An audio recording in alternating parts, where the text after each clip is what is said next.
Hello, welcome to EFRAG updates on the financial reporting activities. March 2025 has been a very busy month for EFRAG financial reporting pillar.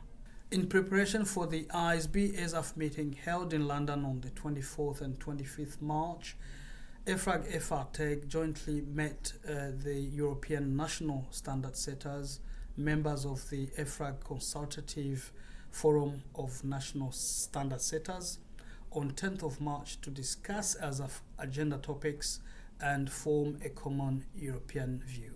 Topics on the agenda included the statement of cash flows and related matters, where members praised the IASB for selecting topics that need addressing in line with topics that had been flagged by European stakeholders in the EFRAG discussion paper, and urged the IASB to proceed with tackling the issues at once as opposed to a piecemeal approach on the project. The Intangibles project, where members urged the IASB to refrain from tackling the pollutant pricing mechanism topic as part of the Intangibles project, but instead as a fully fledged project in its own right.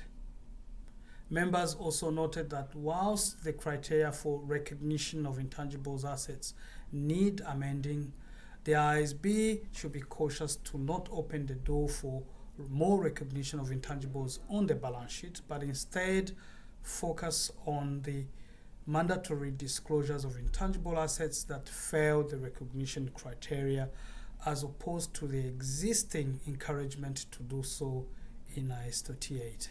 The equity method exposure draft, where members urged the IASB to reconsider many aspects that would increase complexity rather than simplification, including the application of the layering approach when there are deemed acquisitions or disposals because of a change in the shareholding of the investee to which the investor is not involved.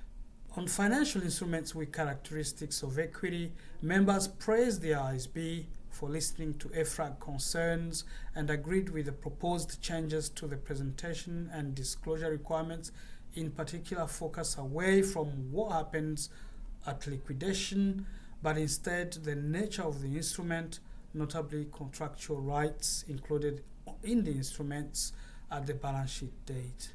On 11th March, EFRAG-TEG met to discuss and vote to recommend the final comment letter on the IASB exposure draft provisions targeted improvements. In summary, EFRAG-TEG urged the IASB to finalize the proposals on discount rate and costs, but the proposals on recognition should be significantly reconsidered. The final comment letter was approved by the EFRAG-FR board on 27th of March. A word on our publications. On 13th of March, EFRAG published its feedback statement on the IASB equity method exposure draft. A word on our upcoming events.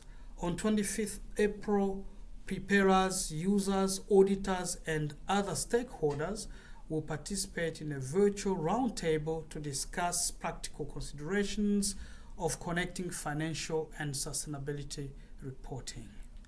You can register for this online event through EFRAG website. The deadline to comment on EFRAG discussion paper on the statement of cash flows is fast approaching. It is the 15th of May. Please let us know what your views are. This was all for the EFRAG updates on the financial reporting activities. I thank you very much and talk to you next month. Thank you.